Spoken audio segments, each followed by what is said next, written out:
እጅግ በጣም አሳዛኝ ዜና ነው የተሰማው ማለት ነው። ቲክቶከሮችም ስለታሰሩበት ጉዳይ በይፋ የተባለ ነገር ባይኖርም አዲስ መረጃ አለ። ሰላም አቡክ እንደምን አላችሁ? ይህ አቡክ ሚዲያ ነው። ሰብስክራይብ በማድረግ ቤተሰብ ሁኑ። በቀጥታ አነጋጋሪ የሆኑ ከሰሞኑን በሶሻል ሚዲያ ሲንቀሳቀሱ የነበሩ ሐሳቦችን እናነሳለን። አዶናይ በስተመጨረሻ በቁጥጥር ስር ውሏል። ለምን እምለውን እንመለከታለን። ሙሴ ሰለሞን ተፈቷል። ነገር ግን እሱን የገጠመው እጅግ በጣም አሳዛኝ ነገር አለ። እሱን እንመለከታለን። ከአሻም ሚዲያ ጋር የተገናኘ የተሰማ አንድ አሳዛኝ ዜና አለ። እሱንም ይዤላችኋለሁ። ሁሉንም እስከ መጨረሻው አብራችሁን ቆይታ ካደረጋችሁ ሙሉ መረጃውን እሰጣችኋለሁ። አብራችሁን ቆይታ አድርጉ። ይህ አቡክ ሚዲያ ነው። ሰብስክራይብ በማድረግ ቤተሰብ መሆን አይዘንጋ። ወደ መጀመሪያው ሐሳብ ስገባ እጅግ በጣም አነጋጋሪ በሆኑ እንግዲህ ስራዎች ከሰሞኑን በሶሻል ሚዲያ የሚታወቀው አዶናይ እንግዲህ በቁጥጥር ስር መዋሉን እንግዲህ ዛሬ ሰምተናል። ምንድነው የተፈጠረው? ለምንድነው የታሰረው የሚለውን ወይም የተያዘው የሚለውን አንድ በአንድ እንመለከታለን። ለማንኛውም ዜናውን ግን መመልከት ስለሚቀድም ላሳያችሁና ቀጥዬ ያሉ መረጃዎችን እኔም ከሶሻል ሚዲያ ያገኟቸውን ወደ እናንተ አደርሳለሁ ማለት ነው። ሰበር መረጃ፣ አዶናይና ጃኒ እንግዲህ በፖሊስ ቁጥጥር ስር መዋላቸው ተሰምቷል። የቲክቶክ ክሬቲቭ አዋርድ አሸናፊ የነበረው አዶናይና እንዲሁም ቲክቶከር ጃኒ ዛሬ አመሻሽ ላይ በፌዴራል ፖሊስ ቁጥጥር ስር መዋላቸው ተነግሯል። ቲክቶከሮችም ስለታሰሩበት ጉዳይ በይፋ የተባለ ነገር ባይኖርም መረጃውን ያገኘነው ከፋስቱ መረጃ ነው። በጉዳዩ ላይ አዲስ ነገር ካለ የማቀርብላችሁ ይሆናል። ፎሎ ማድረግ አዳዲስ መረጃዎችን መከታተል ትችላላችሁ። ሰምታችኋል ሁላችሁም አዶናይ መያዙን፣ እንዲሁ ደግሞ ጃኒም አብረው እንደተያዘች ወይም ወደ ፍርድ ቤት እንደተወሰዱ ለጥያቄ እንደሚፈለጉ ተነግሯል። ለምንድን ነው እምላውን ዛሬ እኔ አግኝቻለሁ። መረጃ አለ፣ ከዚህ ጋር ተያይዞ አዲስ መረጃ አለ።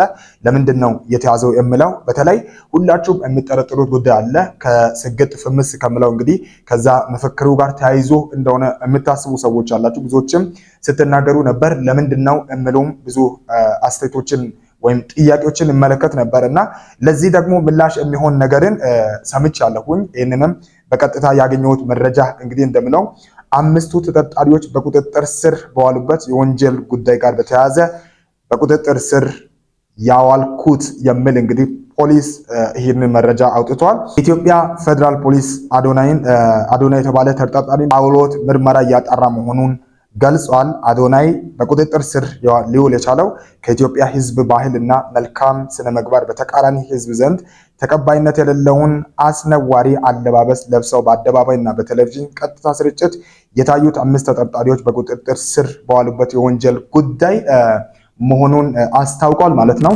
እንግዲህ ባለፈው በሌላ ቪዲዮ አንስተንላችሁ ነበር። የተወሰኑ ወጣቶች በተለይ እነ ኤቫንን ጨምሮ ጃኒ ጭምር ማለት ነው አለባበሳቸው በቲክቶክ አዋርድ ላይ ተገኝተው የለበሱት አለባበሳቸው ጥሩ አልነበረም፣ ከወጋችን ያፈነገጠ ነው በሚል እንግዲህ መንግስት ጠርጥሯቸው ወደ ፍርድ ቤት እንደወሰዳቸው ይታወቃል። ከዛ ጋር ተያይዞ ነው አዶናይ የተያዘበት ትልቁ ምክንያት እንጂ ምናልባት ሌላ ሐሳብ እንዳይገባብን በስትክክል ፖሊስ ይህንን መረጃ አውጥቷል። ከነሱ ጋር ግንኙነት ነበረው ብሎ ስለጠረጠረው አዶናይን ይዞታል ማለት ነው። ከዚህ ጋር ተያዘ ምንም ያው ጥያቄውን ተጠይቆ የሚመለስ ነው የሚሆነው። ብዙ እንግዲህ ተከታዮቹ ስጋት ላይ እንዳላችሁ ይታወቃል። ለምን የሚል ብዙዎቻችሁ ላይ ጥያቄ ስነሳም ስላስተዋልኩኝ ከዚህ ጋር ተያዘ አዶናይ የተያዘበት ትልቁ ምክንያት ከነዛ ወጣቶች ጋር በተያያዘ ግንኙነት ነበረው ተብሎ እንግዲህ ስለታመነበት ፖሊስ ጥያቄ ልጠይቀው ወደ ጥያቄው ቦታ እንደወሰደው ተረጋግጧል ማለት ነው። ሌላኛው እንግዲህ እጅግ በጣም አነጋጋሪ የሆነው ሶሻል ሚዲያ ዜናዎችን በማቅረብ ከሚታወቀው እንግዲህ ሙሴ ሰለሞንን የተመለከተ ነው የሚሆነው።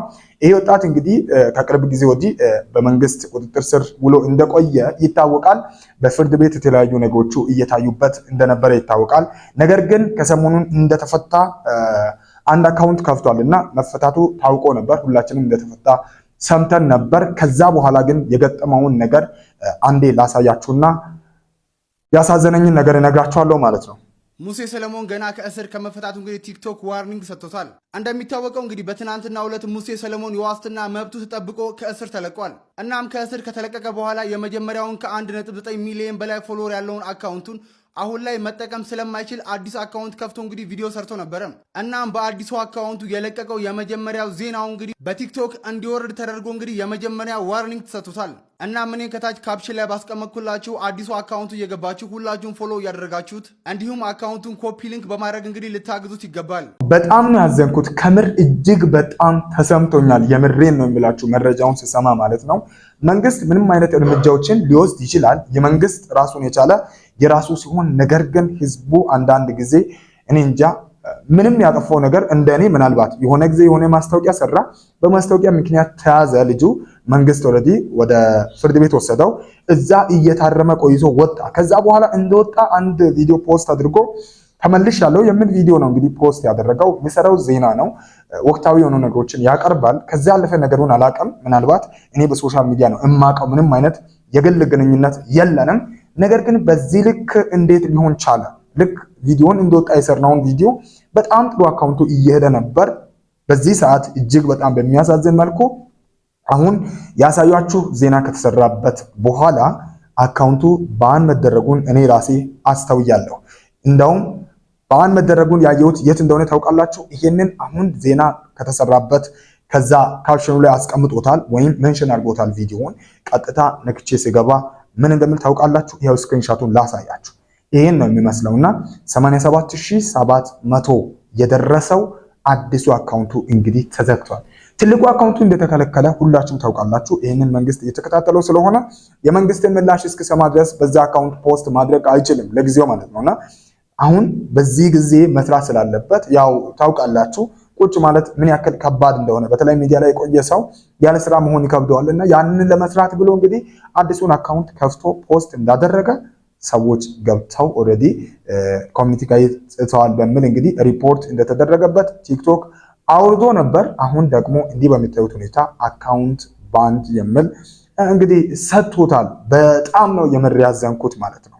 ምንም ያክል ብንሆን አንዳንድ ጊዜ ሰው የራሱ የህይወቱ መንገድ ብሎ የያዘውን ነገር እኔ እንጃ ምን ዘጋ ሰዎች እንዴት ያለን እንደሆነ እኛም በተዘዋዋሪ እኮ በየትኛው መንገድ ሊዘጋብን እንደሚችል አናቅም። እናታችን አንዳንድ ጊዜ እኔ የእውነት በጣም ነው ያዘንኩት። ልጁ ምንም እኔ እንጃ በግል ጸብ ያለው ሰው ያለው አይመስለኝም። እኔ በሶሻል ሚዲያ ነው የማውቀው ብያቸዋለሁና ፕሊዝ በእናታችሁ እንደዚህ አይነት ነገር የምትሰሩ ሰዎች እባካችሁ ለምንድን ነው እንደዚህ የምናደርገው?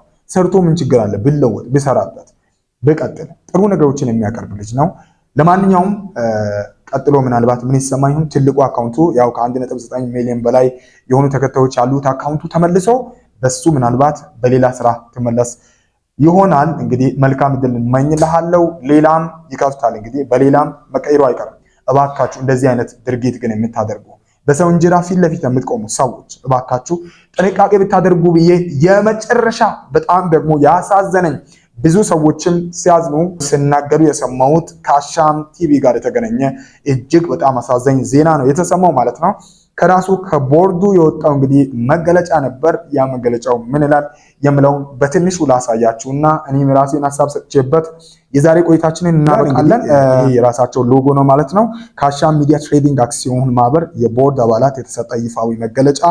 አሻም ሚዲያ ትሬዲንግ አክሲዮን ማህበር ከተመሰረተችበት ባለፉት 8 ዓመታት ጀምሮ በማህበራዊ ኢኮኖሚያዊና ፖለቲካዊ ጉዳዮች ዙሪያ በዜናና ወቅታዊ እንዲሁም በመዝናኛ ዝግጅቶች መረጃዎችን በቴሌቪዥን እና በተለያዩ ማህበራዊ ሚዲያዎች አማራጮች ስታደርስ ቆይታለች። ይሁን እንጂ አሻም ሚዲያ ትሬዲንግ አክሲዮን ማህበር ስራውን ለመቀጠል አቅም ስለሌላት በቴሌቪዥን ሆነ በየትኛው ማህበራዊ ሚዲያዎች አማራጮች ከዛሬ ታህሳስ 1 ቀን 2018 ዓ.ም ጀምሮ ሙሉ በሙሉ በይፋ ስርጭት ማቆሟን ለማሳወቅ እንወዳለን ብለዋል።